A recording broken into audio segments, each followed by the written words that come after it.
पता नहीं इतनी रात को चंद्र ने हमें रानीवास में क्यों बुलाया है। क्या चल रहा है उसके मन में? हो सकता है कोई महत्वपूर्ण बात होगी। कहीं पड़ोसी मुल्क ने हम पर आक्रमण तो नहीं बोल दिया? ऐसा नहीं, अगर ऐसा होता तो कब के नगाड़े बजना शुरू हो जाते। नगाड़े बजवाओ हेलेना, जश्न का समय है। जिस लम्हे का हमें इंतजार था वो आ गया। क्या मतलब है माँ आपका? एक तो आधी रात को चंद्र ने हमें बुलाया है और ऊपर से आपकी ये पहेलियां। क्यों बुलाया है चंद्र ने? नंदनी को महल से बाहर निकालने के लिए। क्या कहा था तुमसे हमने हेलेना? एक ना एक दिन नंदनी को इस महल से जाना होगा। जब हम सही वक्त पर अपना दांव खेलेंगे तब। वो वक्त आ गया है हेलेना। माँ, याद है माँ, आप हमेशा से मुझसे एक बात कहा करती थी। आज वही बात मैं आपसे कहती हूँ कि इंसान को ज्यादा ऊंची उड़ान नहीं भरनी चाहिए, वरना वो मुंह की बल नीचे आकर गिर जाता है। मुझे अब भी नहीं लगता कि नंदिनी इतनी आसानी से महल से बाहर जाएगी। सब्र हेलेना।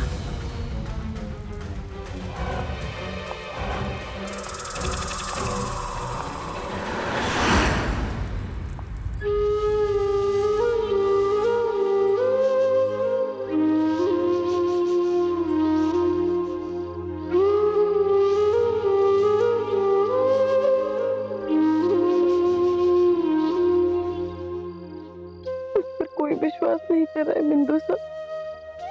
अरे तो तुम्हें तो अपनी छोटी माँ पर विश्वास है ना? तुमसे बहुत प्रेम करती हूँ बिंदु सर। सदैव के लिए मैं तुम्हारी रक्षा करूंगी।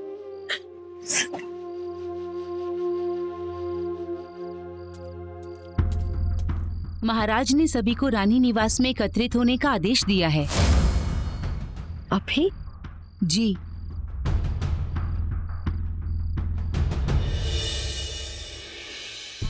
आज मैंने एक पिता, एक पति, एक राजा और एक पुरुष होने के नाते बहुत ही महत्वपूर्ण निर्णय लिया है।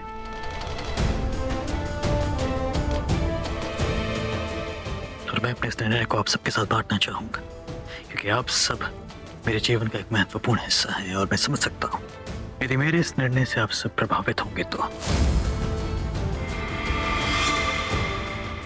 ऐसी क्या बात है चंद्र? माँ, मैंने निर्णय लिया है कि मैं राजकुमारी विशाखा से विवाह करना चाहूंगा, उन्हें अपनी पत्नी बनाना चाहूंगा।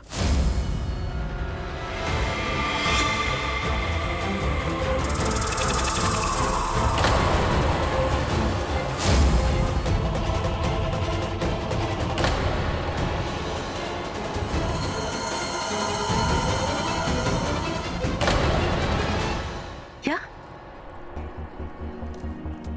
ये तो बहुत खुशी की बात है। मैं स्वयं यही चाहती थी। इस महल और तुम्हारे लिए उससे अच्छी और कोई नहीं हो सकती।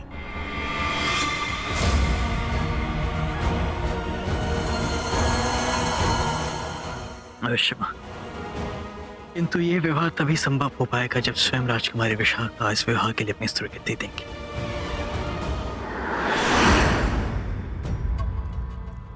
हालांकि मैं आपको बताना चाहूंगा कि मुझे बहुत आशा है आपसे कि आप एक अच्छी माँ, एक उम्दा महारानी और एक अच्छी पत्नी सिद्ध होंगी।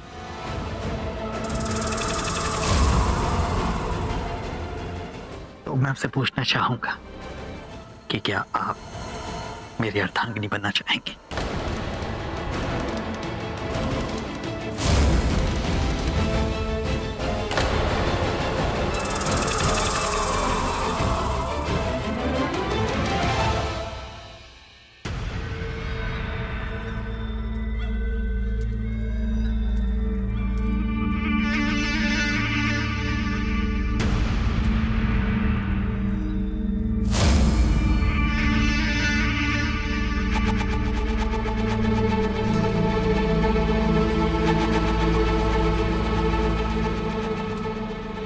मैं पहले बिंदुसार की माँ के रूप में, फिर एक महारानी और फिर आपकी अर्धांगिनी। इस विवाह के बंधन में बनने के लिए तैयार हूं।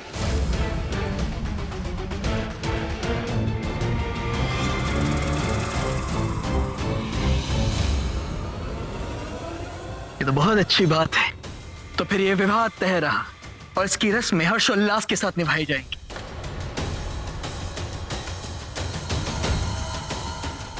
मैं कल ही राजपुरोहित जी से बात करके मुहूर्त निकलवाती हूँ।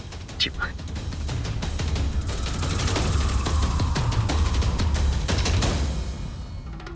एक विष कन्या के आकर्षण से आज तक कौन बच पाया है भला? आखिर तुम भी तो इस रूप के माया में फंसी गए चंद्रगुप्त मौर्य। हालांकि मैं एक और महत्वपूर्ण घोषणा करना चाहूंगा।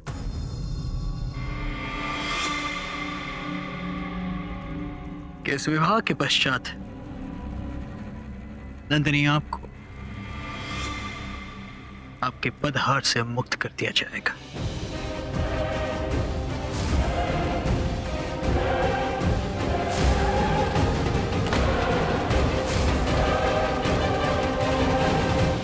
फिर चाहे आप जहां चाहें, जब चाहें जा सकते हैं, किंतु आप अब मगध में नहीं रह सकती।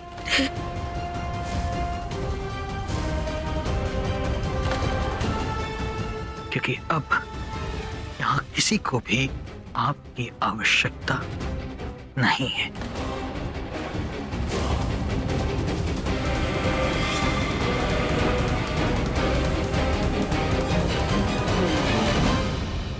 क्या कहा था हमने हेलेना?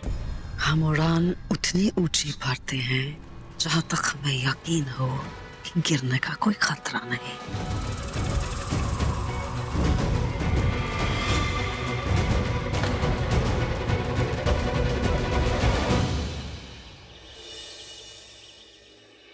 मंत्री जी, मैं चाहूंगा कि सभी प्रांत और गांव में हमारी ओर से ये आमंत्रण भेज दिया जाए कि राज्य के सभी युवकों को हम हमारी सेना में भर्ती करना चाहते हैं।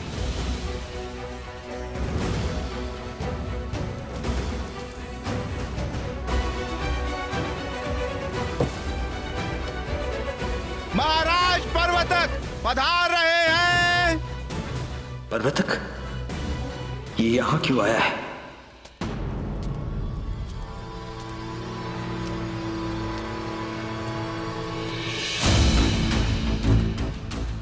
महाराज, आज मुझे यहाँ अचानक आया देखकर आपको आश्चर्य हो रहा होगा।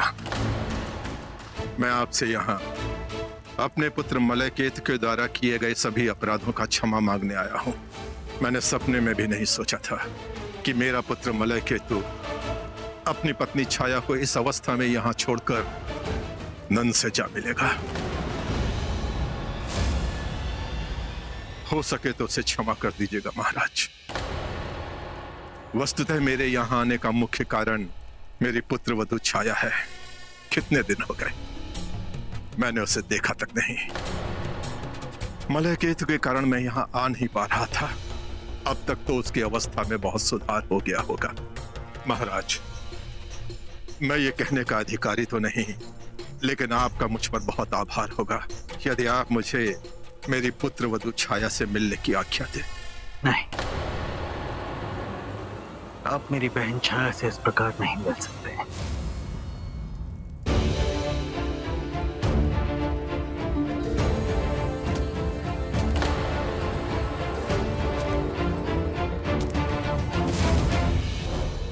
मेरा अर्थ है कि यदि आप उससे मिलना चाहते हैं तो आपको यहीं रुकना होगा हमारे साथ।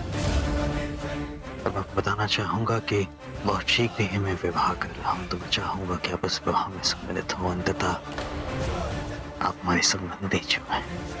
महाराज, शुक्र है कि चंद्र को मुझ पर संदेह नहीं हुआ। मुझे पता है पर्वतक कि किसी न किसी उद्देश्य से नंद ने तुम्हें यहाँ भेजा है, पर वो उद्देश्य क्या है मुझे शीघ्र ही पता करना होगा।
तुम्हें स्मरण है ना कि तुमने मुझे वचन दिया था मेरी अनुपस्थिति में तुम मेरे पुत्र की रक्षा करोगी। तुम एक माँ की भांति उसका पालन करोगी। तुम उसे कभी माँ की कमी का एहसास नहीं होने दोगी।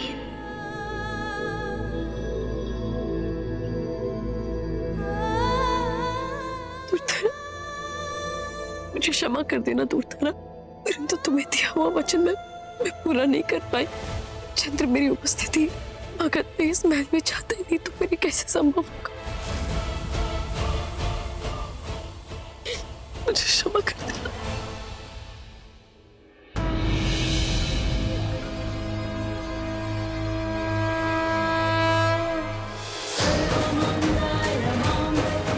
मैं वचन देती हूँ कि मैं तुम्हारे सारे कष्ट, सारे दुख तुम पर आने से पहले ही स्वयं पर ले लूंगी।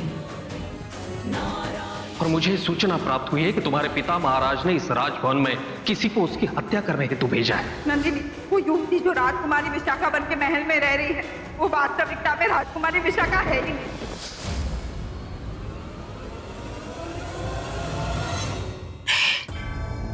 मैं ये नहीं होने दूंगी, मैं ये विवाह नहीं होने दूंगी। चंद्र ये कैसे कर सकता है? मैं इस राज्य को, यहाँ की प्रजा को बिंदुसार और चंद्र के साथ अनिष्ट होता हुआ नहीं देख सकती। नहीं होने दूंगी भाई, नहीं होने दूंगी। तो किस अधिकार से तुम मुझे विवाह करने से रोक रहे हो नंदिनी? ये मत भूलना नंदिनी कि तुम्हारे पास कोई अधिकार नहीं है और ना ही तुम मगध की मुख्य महारानी हो। और जब मगध की मुख्य महारानी हेलेना को कोई प्रभाव नहीं पड़ रहा है तो तुम क्यों प्रभावित हो? तुम केवल एक दासी हो और तुम्हारा कार्य सराहनीय है। इसके अतिरिक्त किसी और बात की अपेक्षा मत रखना। रही बात राजकुमारी विशाखा की, तो अच्छी तरह से मेरे पुत्र को संभाल सकती हैं। और कोई एक राजकुमारी भी है तो उन्हें प्रजा को संबोधित करना आता है, तो तुम्हारा स्थान लेने के लिए वो उपयुक्त हैं। तो तुम्हें किस बात की चिढ़ है नंदिनी? किस बात का भय तुम्हें कि मेरे विवाह के पश्चात तुम्हें ये महल छोड़ना पड़ेगा, या फिर इस बात का कि मैं किसी और से विवाह कर रहा हूँ? मुझे कोई अंतर नहीं पड़ता है चंद्र कि तुम विवाह कर रहे हो, चाहे तुम्हारी 100 रानियां हो, 1000 रानियां हो या 10,000 रानियां हो, परंतु उनमें से एक विशाखा नहीं होनी चाहिए। वो तुम्हारे लिए उपयुक्त नहीं है चंद्र। तुम्हारी सोच से मुझे अंतर नहीं पड़ता है नंदिनी। यह निर्णय मैंने एक राजा के भांति लिया है और मैं ये विवाह करूंगा। तुम बस यहाँ से जाने की तैयारियां करो और कान खोलकर सुन लो, 2 दिन बाद विवाह का शुभ मुहूर्त है।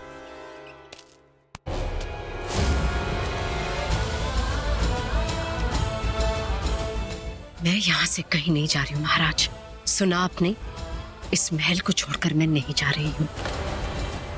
मैं विशाखा का सत्य सबके समक्ष लाकर रहूंगी, क्योंकि आपने तो अपनी आंखों पर पट्टी बांध ली है। जो मुझे दिखाई दे रहा आपको दिखाई नहीं देता।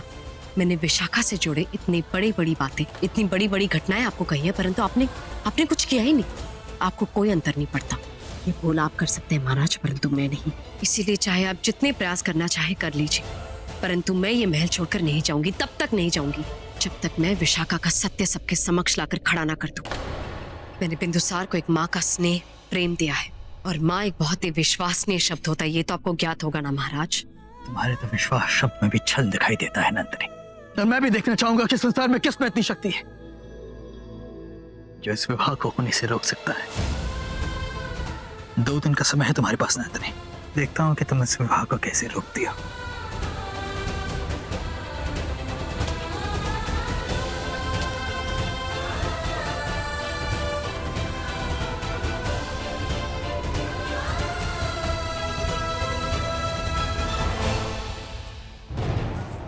चंद्र मेरी बात सुनने को तैयार क्यों नहीं है?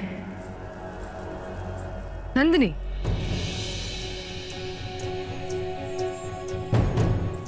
सुना है कि तुम बहुत अच्छी हल्दी पीसती हो नंदिनी। इसलिए मैं मगध की मुख्य महारानी, मैंने ये तय किया है कि चंद्र और विशाखा की हल्दी की रस्म की हल्दी तुम पीसोगी।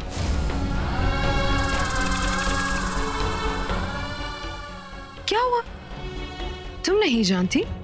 खैर, मैं ही बता देती हूँ। आज चंद्र और विशाखा के विवाह की पहली रस्म होने वाली है, हल्दी की रस्म। देखो नंदिनी, ऐसी हल्दी पीसना कि जिससे विशाखा के चेहरे का रंग ऐसा निखरे कि चंद्र उस पर से नजर ही ना हटा सके। ओह, माफ करना। क्या हुआ नंदिनी? तुम ये कार्य नहीं करना चाहती हो क्या? कहीं तुम खुद को अब भी चंद्र की पत्नी तो नहीं मानती, लेकिन चंद्र तो तुम्हें कब का भुला चुका है। वैसे मैं तुम्हें याद दिला दूं नंदिनी कि इस महल में तुम केवल और केवल बिंदुसार की दाई के रूप में हो, और बहुत जल्द ये अधिकार भी तुमसे छीन लिया जाएगा। रिश्ते हृदय से मनाए जाते हैं मुख्य महारानी हेलेना। गलतफहमियां और दूरियां उन्हें नष्ट नहीं कर सकती। मुझे ज्ञात है कि मेरा स्थान क्या है इस महल में। मुझे ज्ञात है कि मुझे बिंदुसार की दाई माँ एक दासी के रूप में इस महल में लाया गया है। परंतु आप तो चंद्र की पत्नी है ना। विशाखा चंद्र के लिए उपयुक्त नहीं है हेलेना, और तुम तो ये सब रोक सकती हो। तुम कुछ करते क्यों नहीं? अच्छा, उपयुक्त नहीं है तो फिर चंद्र के लिए उचित कौन है नंदिनी? तुम अपनी हद मत भूलो। सत्य तो यह है नंदिनी कि तुम्हें ईर्ष्या होती है जब चंद्र के करीब कोई और औरत आती है, इसलिए तुमने दुर्धरा की हत्या कर दी और अब तुम विशाखा के भी खिलाफ हो। लेकिन तुम्हारी कोई भी चाल मैं कामयाब नहीं होने दूंगी नंदिनी। मैं तुमसे जो भी कहूं उसे मेरा हुक्म समझ के मान लो। जाओ और जाकर रानी निवास में हल्दी की रस्म की तैयारी शुरू करो, समझी?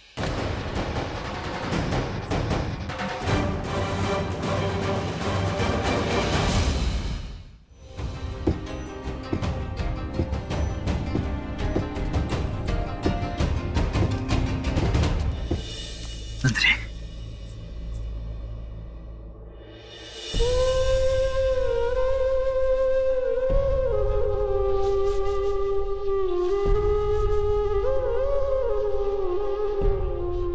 तुमने कुछ भी गलत नहीं कहा था नंदिनी। मैंने तुम्हारी हर एक बात पर विश्वास किया था। मुझे तुम पर विश्वास है नंदिनी।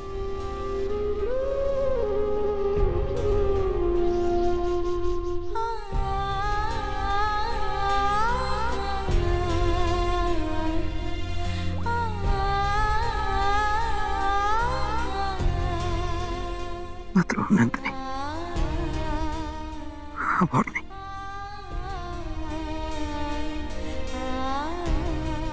मैंने कभी तुम पर संदेह नहीं किया था। मैं आ गया हूं तुम्हारे पास।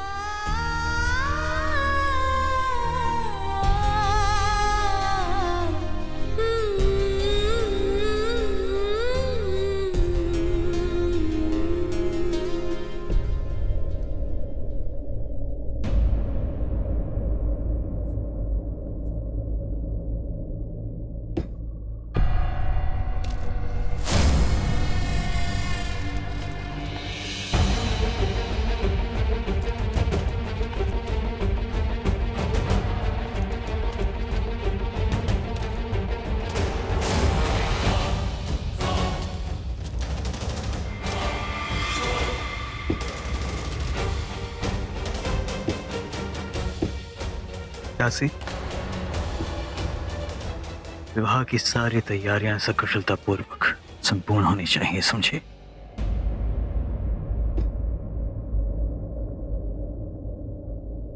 कहते हैं कि हल्दी का रंग दुल्हन के चेहरे पर लगता है तो उसकी सुंदरता और भी निखर जाती है, किंतु हम तो पहले से इतनी सुंदर है कि मेरी दृष्टि आप पर से हटती ही नहीं। फिर यदि मान लीजिए ये हल्दी आपके चेहरे पर लग जाएगी तो न जाने मेरी क्या दशा होगी। कि मैं जानता हूं कि आप रहेंगी ना मुझे संभालने के लिए।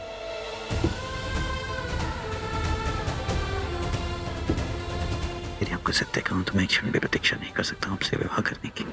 न जाने आज तक मैं कैसे जीवित रहा आपके बिना। जानते हैं कि कुछ लोग होते हैं जिनके चेहरे पर कुछ और भाव होता है और उनके मन में कुछ और भाव होता है, किंतु आप वैसे बिल्कुल भी नहीं। और मैं आप पर विश्वास करता हूं और जीवन भर आपका आभारी रहूंगा। दासी, जब आसमान रहे कि यह हल्दी महारानी के चेहरे पर लगने वाली है तो उसे निपुणता के साथ तैयार करना समझिए। दासी, मैं तुमसे बात कर रहा हूं। मैंने सुन लिया है महाराज, आपकी इच्छा अनुसार हो जाएगा।